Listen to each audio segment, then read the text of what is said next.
Ministerio de Turismo y Deporte, afuera. Ministerio de Cultura, afuera. Ministerio de Ambiente y Desarrollo Sostenible, afuera. Ministerio de las Mujeres y Género y Diversidad, afuera. Ministerio de Obras Públicas, afuera. Ministerio de Ciencia y Tecnología e Innovación, afuera. Ministerio de Trabajo, Empleo y Seguridad Social, afuera. Ministerio de Educación, Adoctrinamiento, afuera. Ministerio de Transporte, afuera. Ministerio de Salud, afuera. Ministerio de Desarrollo Social, afuera. Se acabó el curro de la política. ¡Viva la libertad, carajo! Prabowo meminta jajaran pemerintah pusat dan daerah untuk menghemat anggaran hingga Presiden Prabowo Subianto menginstruksikan efisiensi anggaran kepada jajaran kementerian dan lembaga. Kebijakan efisiensi anggaran yang saat ini sedang dilakukan pemerintah Indonesia menimbulkan polemik di mana-mana. Entah kalian setuju atau tidak, yang jelas itu bukan keputusan yang tanpa konsekuensi. Sebenarnya efisiensi anggaran ini bukan hal baru. Ini sudah menjadi tren global. Ada banyak negara yang melakukan hal yang sama, terutama setelah mereka melihat kesuksesan Argentina di bawah presiden yang sekarang, Javier Milei. Amerika Serikat, Donald Trump, bahkan menawarkan buyout untuk pegawai negeri sipil. Mereka ditawarkan 8 kali gaji asalkan bersedia untuk pensiun dini. Inggris juga begitu, yang sudah mulai merencanakan untuk merumahkan 10.000 pegawai negeri. Dan yang terbaru Vietnam, yang juga sudah mulai melakukan perampingan struktural di pemerintahan. Yang menarik, negara-negara ini memangkas anggaran yang dipotong dari government employee atau pegawai pemerintah. Meskipun Prabowo tidak sampai memecat pegawai negeri, tapi itu similar dengan strategi efisiensi yang mengurangi anggaran berkaitan dengan belanja pegawai dan operasional birokrasi. Bisa dibilang, selain karena memang kebutuhan untuk membiayai program-programnya, efisiensi yang dilakukan pemerintahan Prabowo juga melihat apa yang terjadi di Argentina ketika Javier Milei diangkat menjadi presiden. Javier Milei terpilih tahun 2023.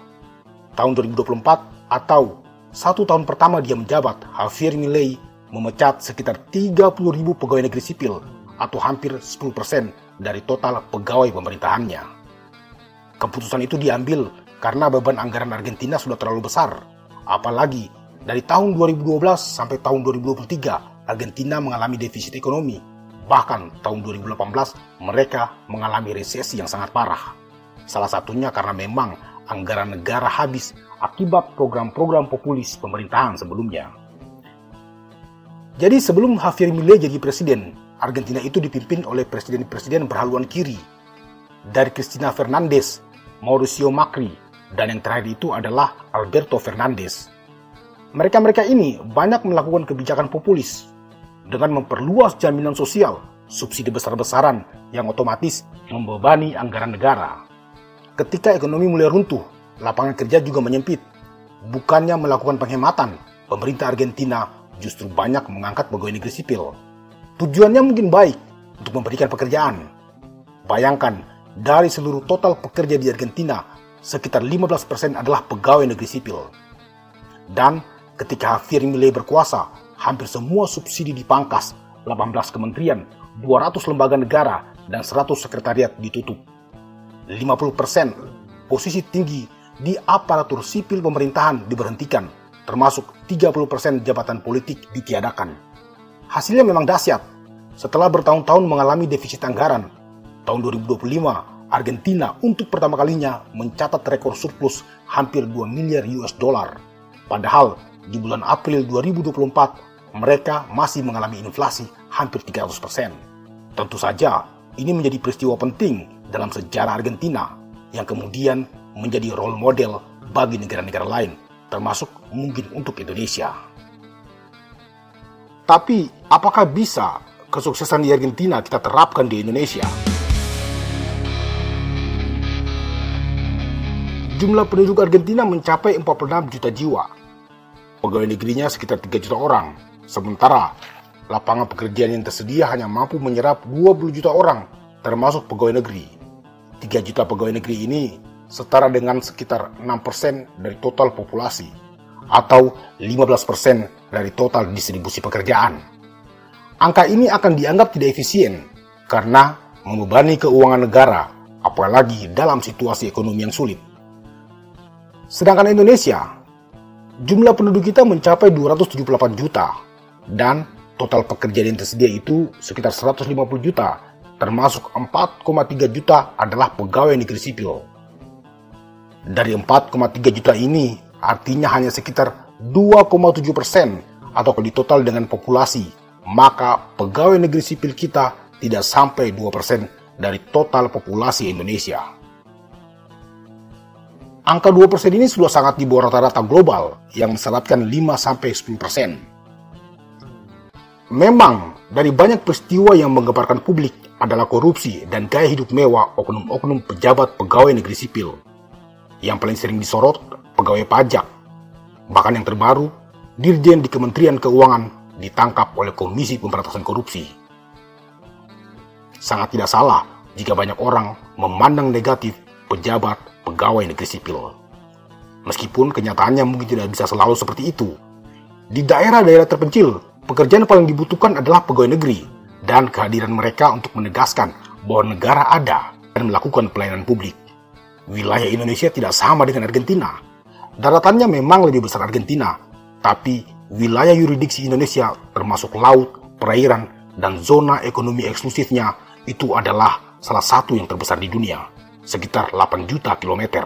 Otomatis kita membutuhkan perpanjangan tangan pemerintah, dalam hal ini pegawai negara, untuk hadir di semua wilayah-wilayah tersebut. Meskipun Prabowo tidak sampai memecat pegawai negeri sipil, pemangkasan anggaran berdampak luar biasa terhadap kinerja pemerintah, terutama dalam sektor pelayanan publik. Bahkan sudah ada regulasi yang akan memberlakukan sistem kerja WFO hanya 4 hari dalam seminggu. Ini tentu menimbulkan pertanyaan besar, bagaimana efektivitas pelayanan jika negara hanya bekerja 4 hari dalam seminggu? Beberapa kantor pemerintah bahkan sudah mengalami penurunan kinerja karena anggaran yang dibatasi. Tapi di luar daripada itu, efisiensi ini akan berdampak besar pada pegawai-pegawai pemerintah di level bawah. Para pejabat tinggi dari eselon 1 sampai kepala bidang yang selama ini menikmati gaji besar dan berbagai tunjangan tentu tidak akan mau mengalami pengurangan pendapatan. Akibatnya, tenaga honor, office boy, serta pekerja kontrak menjadi pihak yang akan dikorbankan. Dan suara-suara mereka sudah mulai terdengar. Belum lagi jika kita bicara efek domino dari pemangkasan anggaran yang bukan hanya dirasakan oleh pegawai pemerintahan, tapi juga sektor-sektor lain yang bergantung pada belanja pemerintah, termasuk UMKM yang selama ini menjadi salah satu penopang ekonomi di Indonesia. Kita jelas tidak bisa meniru Argentina secara keseluruhan, tapi kita bisa meniru apa yang dilakukan Vietnam dengan strukturisasi lembaga pemerintahan tanpa mengorbankan pelayanan publik. Beberapa langkah realistis yang dilakukan negara-negara ini antara lain: pertama, mengurangi jumlah kementerian dan lembaga yang tidak efisien.